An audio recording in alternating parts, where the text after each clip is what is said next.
할렐루야. 오늘도 주님과 동행하는 행복한 하루 되시길 축복합니다. 오늘 큐티 본문은 욥기 11장 1절에서 20절 말씀입니다. 오늘 큐티는 죄악을 버리라 라는 제목으로 소발의 첫 번째 말에 관한 묵상입니다.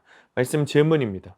왜 마음을 정하고 주를 향하여 손을 들라 라고 할까요? 소발은 욥이 고난 중에도 너무 말이 많아 이렇게 비난하죠.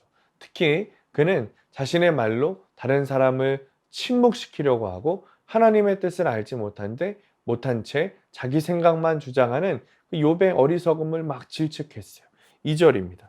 말이 많으니 어찌 대답이 없으냐. 말이 많은 사람이 어찌 의롭다함을 얻겠느냐. 그러나 소발 역시 자기 생각에 근거해서 욥을 정죄하고 있다는 거예요.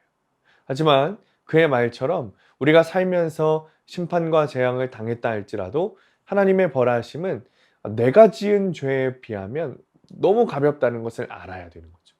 하나님의 지혜를 아는 사람은 하나님과 사람 앞에서 겸손할 수밖에 없어요. 이 소발은 자신이 무고하다 이렇게 주장하는 욥에게 인간은 하나님의 오묘함을 측량할 수 없고 그분을 완전히 알 수 없어 이렇게 말해요. 하나님의 크심은 하늘보다 높고 스월보다 깊고 땅보다 길고 바다보다 넓기 때문에 어느 누구도 그분을 알 수 없습니다. 그러므로 내가 하나님의 행하심을 판단하거나 불평하는 것이야말로 내가 알지도 못한다라는 것에 대해 비판하는 것과 다를 바 없는 거죠. 그러니까 어떤 상황에서도 내가 할 수 있는 일은 정말 무한하신 하나님을 믿음으로 붙드는 것, 말씀으로 붙드는 것밖에는 없는 거예요.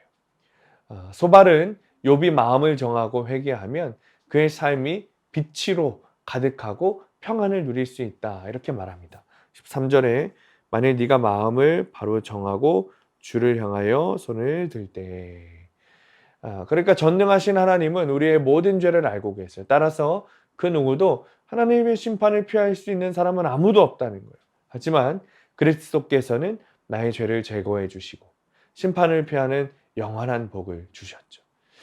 그러나 이것은 나의 의로움, 나의 어떤 노력, 공로에 대한 보상이 아니라 하나님의 전적인 은혜라는 사실을 알아야 합니다. 내가 회개할 때 하나님 기꺼이 용서해 주시고 내 삶의 안전과 평안을 허락해 주십니다. 적용 질문입니다. 내가 당하는 고난이 내가 지은 죄에 비하면 가볍다는 것을 알고 있습니까?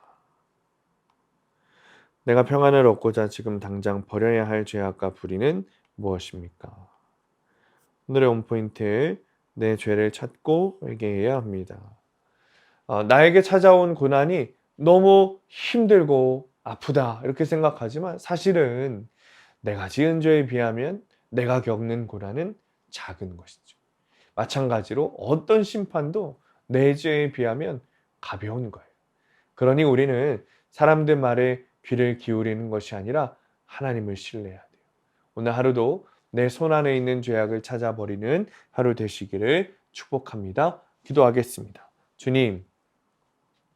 주님이 주시는 어떤 징계도 어떤 벌도 내가 지은 죄보다는 작다는 것을 깨닫습니다. 그래서 우리가 해야 할 것은 주님의 은혜와 주님의 사랑에 의지하여 내 죄를 말씀으로 보고 회개하여 주님께 용서함을 받는 사실임을 깨닫습니다. 오늘도 주님 앞에 말씀을 통하여 내 죄를 보게 하시고 회개하게 하시고 주님의 용서의 기쁨을 누리는 우리가 되게 하여 주옵소서. 예수님의 이름으로 기도합니다. 아멘.